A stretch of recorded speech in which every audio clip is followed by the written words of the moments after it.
Mais um giro de notícias, a gente vai chegando aqui, eu, Gabriel Amaral, jornalista por formação e tricolor de coração, vou falar com você sobre alguns assuntos interessantes, como por exemplo, interessantes do lado ruim, né? Como por exemplo, Biel. Pois é, Biel lesionado, não joga mais em 2022, ou seja, vai voltar ao Fluminense. Como é que vai funcionar? Será que Biel volta? Vai ser comprado? Enfim, vamos falar um pouquinho sobre isso nesse vídeo. Anderson Daronco, o jogo do Fluminense. De tanto apitar jogo do Fluminense, uma hora daria merda pra você, né, Daronco? Daronco foi muito criticado numa entrevista após um jogo do Fluminense. A gente vai falar um pouquinho sobre o possível afastamento dele lá depois do jogo lá da ressacada. E por último, a gente ainda toca no assunto sobre John Arias. Um vídeo aqui mais opinativo tentando te explicar motivos porque não valeria a pena o Fluminense ir comprar agora os outros 50% de John Arias, tá? Tudo isso nesse vídeo do Giro de Notícias.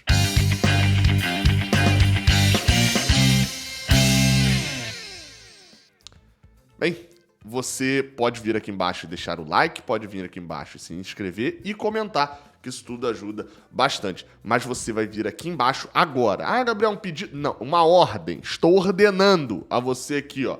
Baixe o OneFootball. Baixe. Agora, neste momento, eu estou ordenando a você, ó. Você vai fazer aqui, ó, e vai ter na tela do seu celular notícias, ó. Cruzeiro perde com 2 a menos, Guarani elimina risco de rebaixamento. Série B, vamos ver, tá ferrando o Vasco? Talvez. Vamos dar uma olhada aqui nessa notícia. Tem um monte de notícia aqui interessante. Por exemplo, notícia que eu falei hoje de manhã, ó. No caso, eu gravei há 20 minutos atrás. STJD interdita estádio do Sport e determina portões fechados para o Ceará. Olha aí a situação importante aí sobre o Castelão que o Fluminense vai enfrentar já já. E tem notícias do Fluminense também. Então baixa o OneFootball, tenha no seu celular, você vai ficar sempre muito bem informado, beleza? Cumpre essa ordem. O QR Code vai ficar aqui do lado para você apontar seu celular e fazer o download rapidinho. Vamos lá.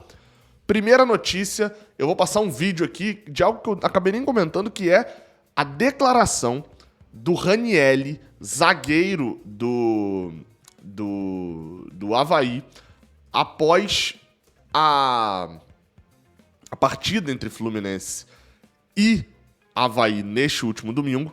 E essa declaração dele pode custar o trabalho, não, né? Mas pode custar, neste momento, muito pro Anderson Daronco. Eu vou mostrar aqui e depois eu vou falar a notícia que aconteceu agora, que pode custar esse afastamento, tá? Resultar nesse afastamento.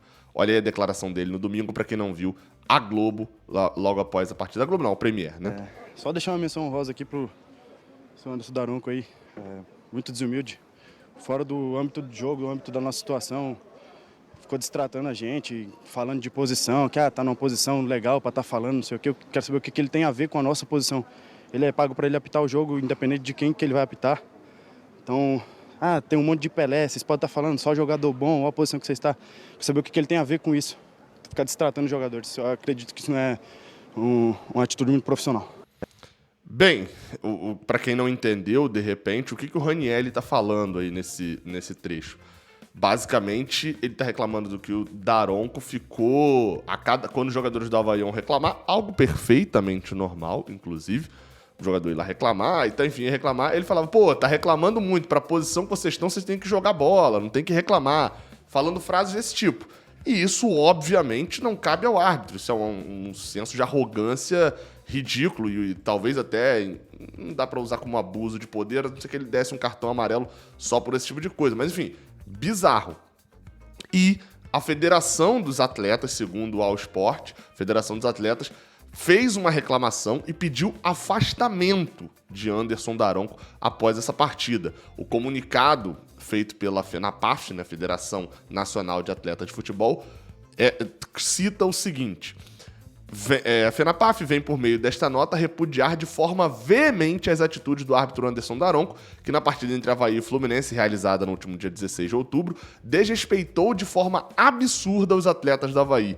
proferindo palavras desrespeitosas e moralmente ofensivas. Este senhor já havia feito o mesmo com atletas do Atlético Mineiro, sendo punido pelo STJD com pagamento de cestas básicas. Pelo visto, a punição não lhe serviu, pois continua a desrespeitar e ofender atletas nos 90 minutos que tem como autoridade os verdadeiros protagonistas do futebol. A FENAPAF oficiará o Superior Tribunal de Justiça Desportiva, a Comissão Nacional de Arbitragem, CONAF, a Confederação Brasileira de Futebol, CBF, solicitando o afastamento imediato do senhor Anderson Daronco, que fira reincidente e desrespeita sem o menor constrangimento, que de forma reincidente e desrespeitosa, sem o menor constrangimento, profissionais em seu local de trabalho. Bem incisiva como deve ser. O exemplo que eles estão citando aí foi o caso do Hulk, enfim, dele falando com o Hulk, que ele foi condenado a pagar a cesta básica. Confesso, Anderson Daronco, eu não acho ele um árbitro horroroso, não acho bom, como a maioria da arbitragem brasileira também não é boa. Mas é arrogante pra cacete, né? Então, sabe o que é arrogante? Tem mais, né? Tomar punição. Outra notícia desse vídeo aqui a gente fala sobre Biel. Uma pena. Biel, segundo a matéria do jornal O Dia, está lesionado. Foi constatada uma lesão muscular no jogador, uma lesão muscular de grau 2 na posterior da coxa direita dele no empate contra o Bahia. O Grêmio está praticamente, já conseguiu praticamente o acesso, deixa eu até conferir exatamente aqui os pontos. O Grêmio tem 58, faltam 3 rodadas, e o Sport, que é o quinto colocado, tem 53. Então o Grêmio precisa de uma vitória para poder definir praticamente o seu acesso. Então, assim, faltando só 3 jogos, a Série B está bem mais adiantada do que a Série A. O jogador, obviamente, lesão muscular de grau 2, não atua mais nesse ano. O prazo de recuperação não foi divulgado pelo Grêmio, mas é meio óbvio, né, que, enfim, 3 rodadas, Biel não atua. Bem, o desempenho dele, sobre isso, eu vou fazer um giro dos emprestados, né, ali na época ali, final do ano, para a gente tocar um pouco nesse assunto e saber como foi o rendimento do Biel lá pelo Grêmio também, mas vale lembrar, assim, ele não fez um ano ruim no Grêmio. Ele é um pouco criticado, mas como quase todo elenco do Grêmio, jogando a Série B. É sempre bom destacar isso também. Então, assim, ele foi bem no Grêmio. Mas foi jogando a Série B. E tem jogadores... O time não tem que fazer uma limpa quando ele cai da Série A para a Série B. Porque com o time da Série A, ele sobe. Agora, ele tem que fazer uma limpa quando ele sobe. Porque com o time da Série B na Série A, ele cai. Enfim... Então, o Grêmio não sei se vai querer ficar com o Biel. O que existe hoje? O Grêmio pegou ele emprestado e, dentro desse empréstimo, há uma opção de compra em cerca de 2 milhões de dólares. 10 milhões de reais, mais ou menos, na cotação atual. O Grêmio vai comprar? Não sabemos. Ele vai voltar? Não sabemos. Não tem boa, a gente tem que esperar para ver primeiro a decisão do Grêmio, porque essa decisão cabe ao Grêmio e ao jogador, né? Se o Grêmio quiser comprar, o jogador quiser ficar no Grêmio, ele fica, não tem boa.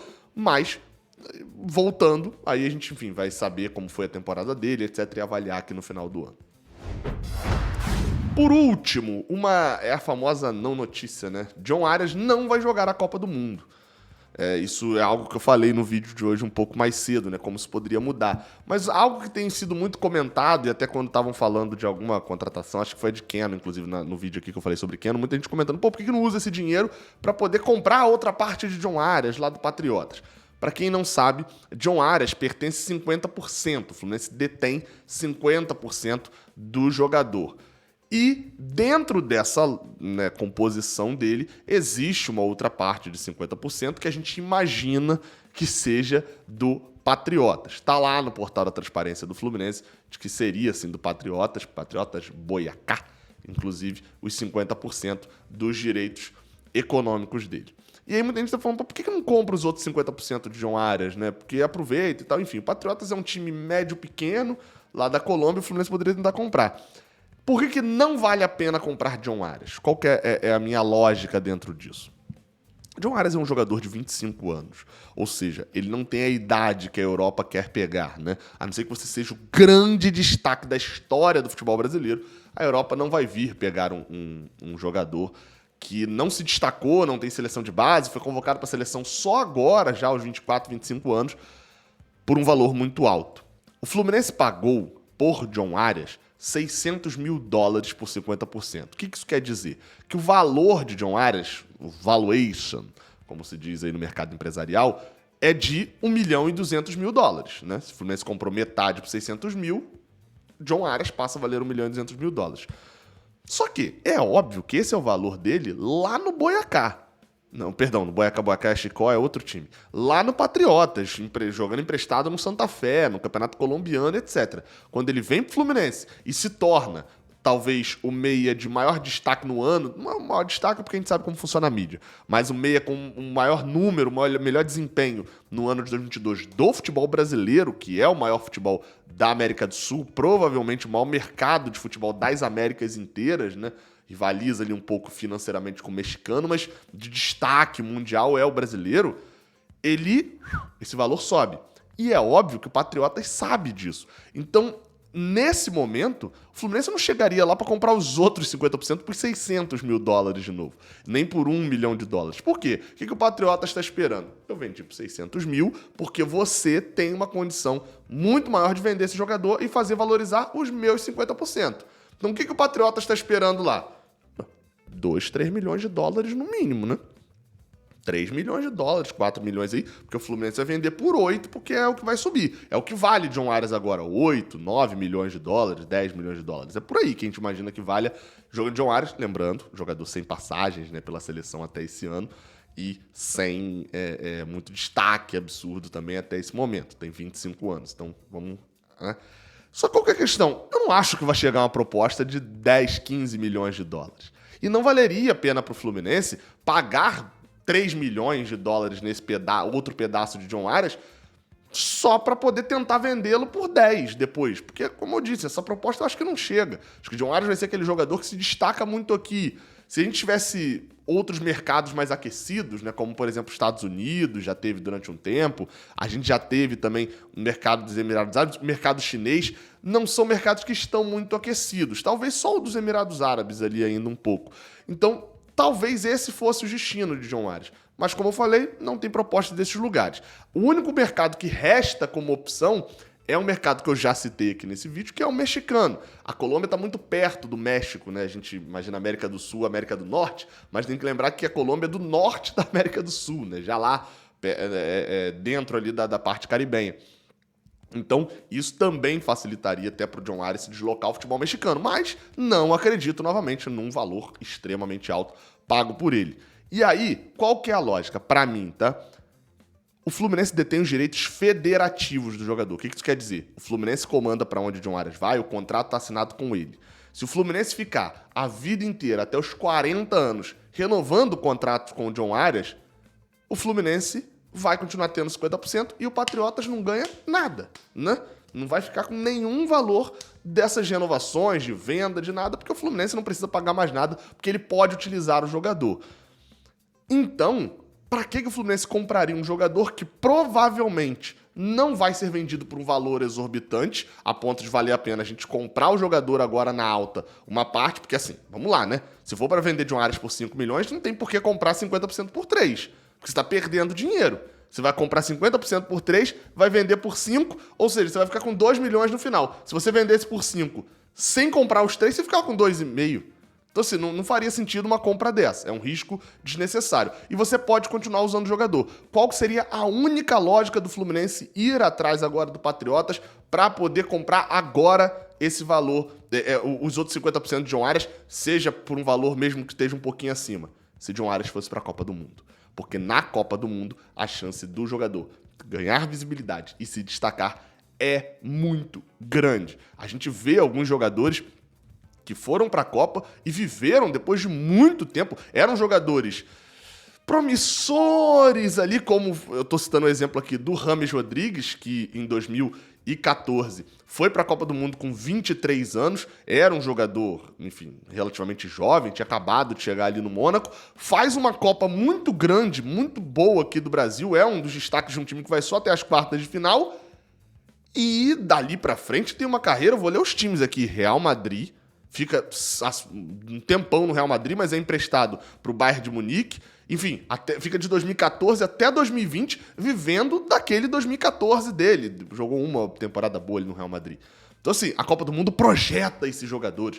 Eu tô citando, obviamente, um caso extremo de um cara que foi artilheiro e tal, mas você pode pegar alguns microcasos de jogadores que foram projetados pela Copa do Mundo. Aí valeria a pena. Mas, repetindo, a Colômbia não vai jogar a Copa e John Arias, talvez daqui a 4 anos, esteja nesse posto aí de ser projetado, apesar de já ter 29 anos, né, na próxima Copa. Então, nesse momento, não vejo a necessidade do Fluminense de buscar a compra de John Arias. Seria uma atitude pouco inteligente, a não ser que o Patriotas, por exemplo, aceite $1 milhão pelos outros 50%. Aí vale. Porque aí você considerar que vai vir uma proposta abaixo de $2 milhões pro John Arias, acho que se chegar, chega mais alto. Aí valeria a pena. Mas, lembremos, né? São poucos os bobos no futebol. Não dá pra gente achar que só a nossa mãe que fez filho malandro, filho esperto, né? E que a mãe de todo mundo fez filho bobo. Mas a nossa fez o filho esperto. Obviamente o Patriotas não aceitaria numa situação dessa. Enfim, tá explicado, deu pra entender. Que assuntos interessantes aqui no canal. Tamo junto, até a próxima. Baixa o OneFootball. Valeu.